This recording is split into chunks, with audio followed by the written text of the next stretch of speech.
What's going on, everybody? Welcome back inside the Janitor's Closet for the first half of our Week 17 Best Bets show. We're going to tackle some of these games that are getting going as it's the holiday season here, Josh.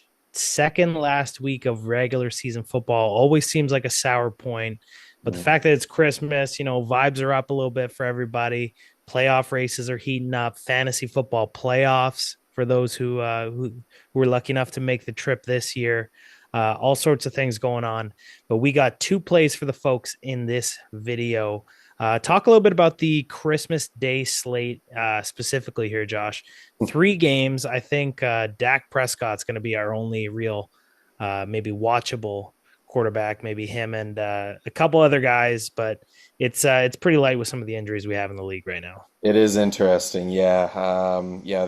The Detroit Lions, Minnesota Vikings game probably would have been penciled as circled as an important one. Actually, all three of these would have been circled as important ones at the beginning of the season, right? These divisional matchups. But yeah, Mahomes gone, JJ McCarthy down, Jaden Daniels and Marcus Mariota both looking like they're both down here for this. So you're talking about backup quarterbacks galore going up against teams that are some strong offenses and defenses. If you look at the Denver Broncos case, so that's why you see such high spreads on these. I'm fascinated to see how it turns out and which one of these ends up being a good game because I mean it's almost a given. I don't think we're gonna go 3 for 3 here on blowouts.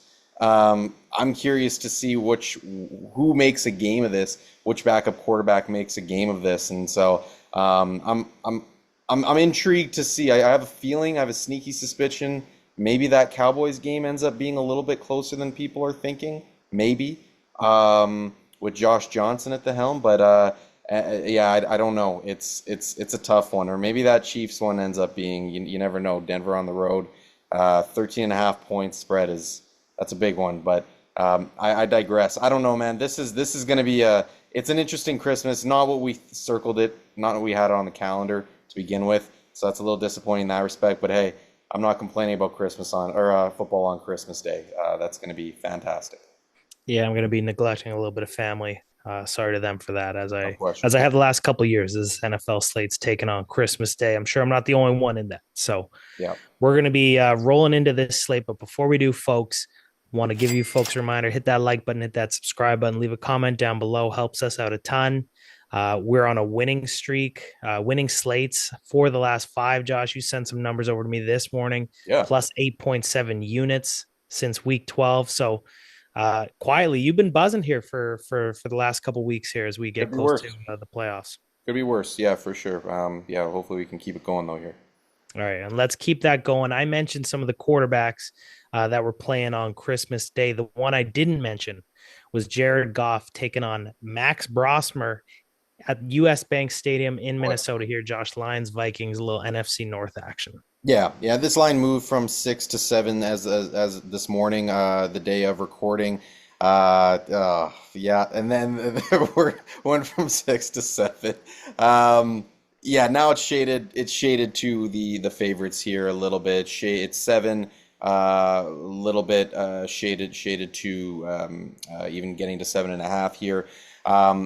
Public money obviously came in on this as soon as it was mentioned that JJ McCarthy was announced down and he was not going to be playing in this game. Listen, I liked this number -6 with JJ McCarthy in the game. I actually did probably a little bit less. The one thing that I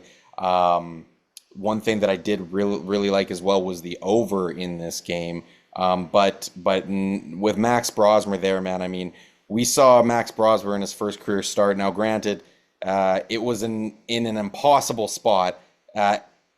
Going into Seattle for a first career start, I think they had, I mean, but he didn't do himself any favor. He didn't really show anything that we didn't think we were going to see here. 7 first downs for the Vikings in that game. 4 of them came in the fourth quarter when it was garbage time and it was all sent to. So you're talking about really it was three first downs. He was averaging a first down per quarter going into the first quarter in his first career start. And so it's tough. Now, the Detroit Lions defense is not the Seattle Seahawks defense, but This is the Detroit Lions team that is playing obviously with significant urgency and desperation. The play here I didn't mention is Detroit Lions -7.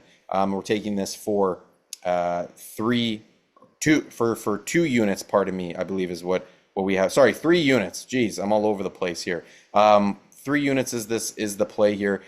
Couple of things to throw at you here. When Jared Goff and Dan Campbell right now are playing inside of a dome this week, on the road together, they are 10-2 against the spread. So this is a good spot for them, along with covering the spread by 5.5 points per game. Lions have now allowed, now on the other side, you could look at Max Brosmer. I mentioned this defense. Lions defense is not the same as Seattle Seahawks defense. Lions defense has now allowed 27 points or more in the last 5 games. The first time that has happened for them since 2022. So this defense is not playing at a level that we're used to seeing them playing at.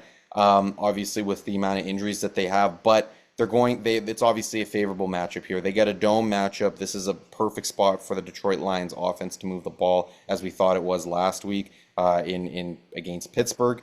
And now I don't think that they have the offense to kind of match them in this game. Detroit can very quickly make this a track meet, even against the Brian Flores defense. And I just don't see the Minnesota Vikings offense having kind of the power to match them on the back end here. I guess if you wanted another play potentially in this game, I do wonder about a teaser option here, teasing down Detroit to -1. I think they could be a popular teaser option along with the over here. There could be a lot of, that's one thing on this Christmas slate, Bryce, is maybe you could see a couple of teaser plays with Detroit down to -1, Dallas down to -1 with 6-point teasers, right? So keep an eye out on that. But anyways, this is a Detroit Lions team that I'm buying into once again. This spot, desperation spot, coming off of a loss in a dome. Once again, this is a spot that Jared Goff and Dan Campbell have historically thrived in. We weren't on the right side of it last week with an outright loss, actually, which was crazy to see. Now this is them fighting for their lives. I mean, if Detroit doesn't win this game, they're out.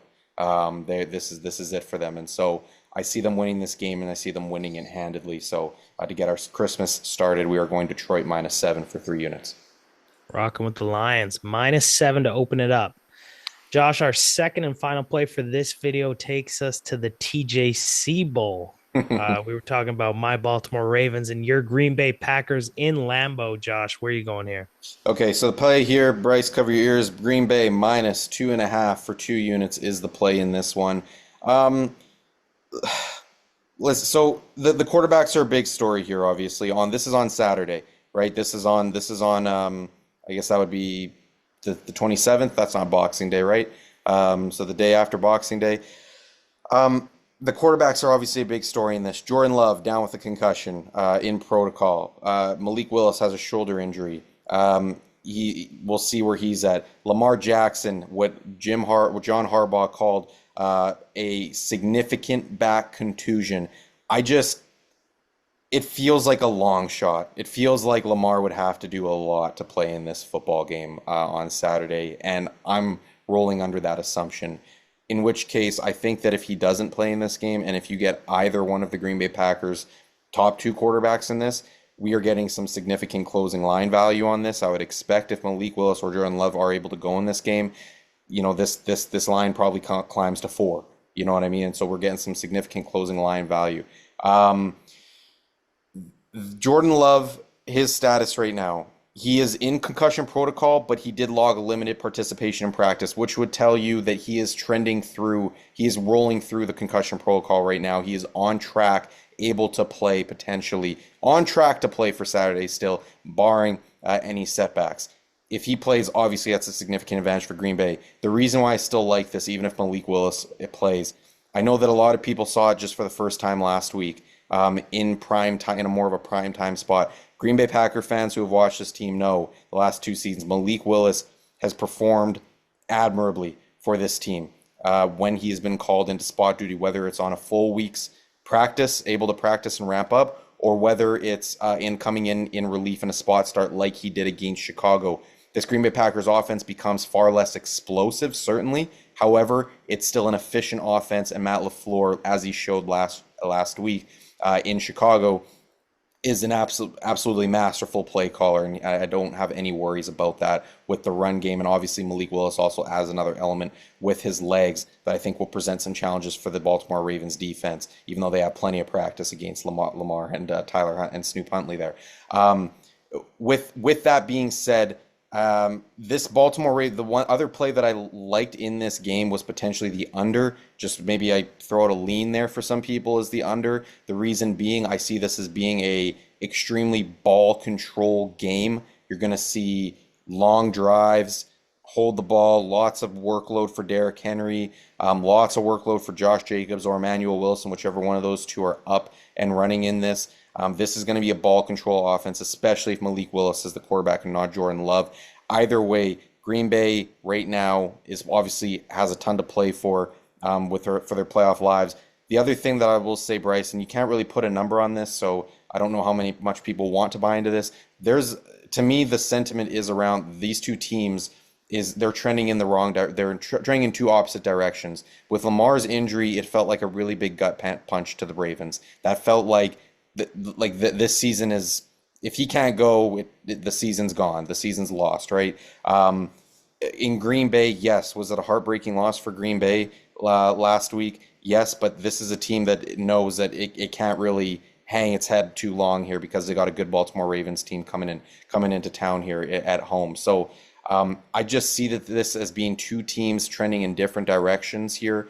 I think that Lamar Jackson, we've seen what that team looks like without him. I don't see him going in this game. Overall, I will say is just one last thing. Green Bay, Green Bay in this spot, it's a little bit of a tougher spot for them that I'm choosing to look past in the sense that this late into the season, teams that trail by 10 or more points, um, lead by more than 10 or more points into the fourth quarter and lose to divisional opponent, as the Green Bay Packers did last week, are just 3-6 straight up and against the spread over the last 20 years going into the next game. And so history would tell you this is a not so favorable spot for Green Bay, that there is going to be a little bit of a hangover, if you would, from last week. However, again, with Lamar's injury and everything else that's being presented here, and Malik Willis logging a limited participation in practice today, Jordan Love logging a limited participation in practice today, I believe that Green Bay is simply just going to have the quarterback advantage in this game. Overall, I like Green Bay to cover a short number here. Green Bay minus 2.5 for 2 units.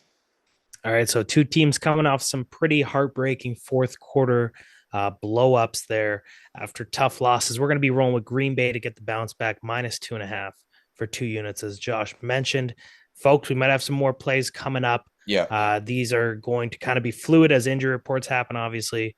Weird schedule with Christmas Day, Saturday games now on the slate, stuff like that. So keep it locked on X or Twitter at TJC Bets. And you can also get these plays sent directly to your email, have them pop up on your phone as we put them in ourselves by subscribing to our free newsletter, which there will be a link to in the description of the video. And Josh, that'll do it for this video. We mentioned also keep it tapped on YouTube. We may have another best bets video coming Yeah. on YouTube as well, depending on what the rest of the slate says to us and how much volume we have there. But for now, Josh, that'll do it for this video, and we will see you folks in the next one. Take it easy. Happy holidays. Merry Christmas. Merry Christmas.